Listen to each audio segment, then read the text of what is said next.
প্রিয় দর্শক, আসসালামু আলাইকুম। আপনারা দেখতে পাচ্ছেন আজকে আমাদের এমন একজন ভাই আমাদের সাথে দেখা করতে আসছে। আজকে তার হেয়ার ট্রান্সপ্লান্ট করার 7 দিন। আজকে 7 দিন পরে অনেকে জিজ্ঞাসা করে হেয়ার ট্রান্সপ্লান্ট করা চুলগুলা কেমন হয় আমাদেরকে একটু দেখানোর জন্য। ভাইয়া করছিলাম কত গ্রাফট জানি?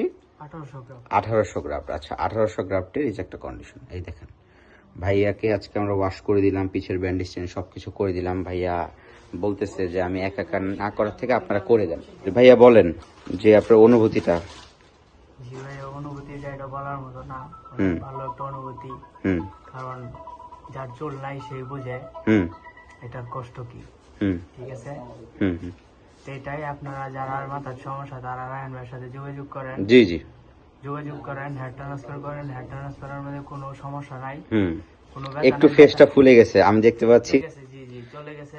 আচ্ছা, একদম চলে গেছে। আর ব্যথা বলতে গেলে মনে করেন যে একটু পিছে হালকা ব্যথা করবে, স্বাভাবিক। হালকা মনে করেন ইঞ্জেকশন দেওয়ার সময় ব্যথা, জি, এছাড়া কোনো ব্যথা নেই। ব্যথা নেই।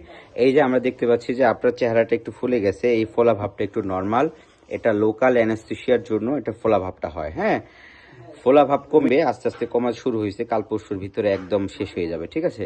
আর যে গ্রাফট করে দিয়েছি আজকে থেকে, যেহেতু 7 দিন হয়েছে, আপনি চাইলে আজকে শ্যাম্পু দিয়ে সেটা ওয়াশ করে পুরোটা আস্তে আস্তে ক্লিয়ার করে। ছিল ওনার কন্ডিশন। আমরা হেয়ার ট্রান্সফার করার 7 দিন পরে কেমন অবস্থা হয় অনেকে জিজ্ঞাসা করে, দেখতে পাচ্ছেন আজকে তার আমরা হেড ওয়াশ করবো।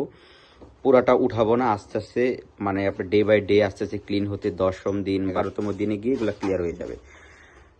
আর যদি পিছিয়ে ডোনার এরিয়াটা একটু ঘুরেন, এই দেখেন ডোনার এরিয়াটা আজকে 7 দিন পরে, দেখেন 7 দিন পরে পুরাটাই ম্যাক্সিমাম কিন্তু হিল হয়ে গেছে। মানে বোঝাই যায় না যে ডোনার এরিয়া থেকে কিছু চুল তোলা হয়েছে। তো সবার আগে ডোনার এরিয়াটা হিল হয়ে যায়। পরিশেষে কি বলবেন বলেন? পরিশেষে বলতে চাই যে আপনারা সবাই যাদের চুলের সমস্যা আছে তারা ওষুধ ব্যবহার করেন, আর যাদের চুল নাই তারা সার্জারি করেন। জি, ওকে, ঠিক আছে বন্ধুরা, আবার দেখা হবে নতুন একটা ভিডিওতে। আল্লাহ হাফেজ।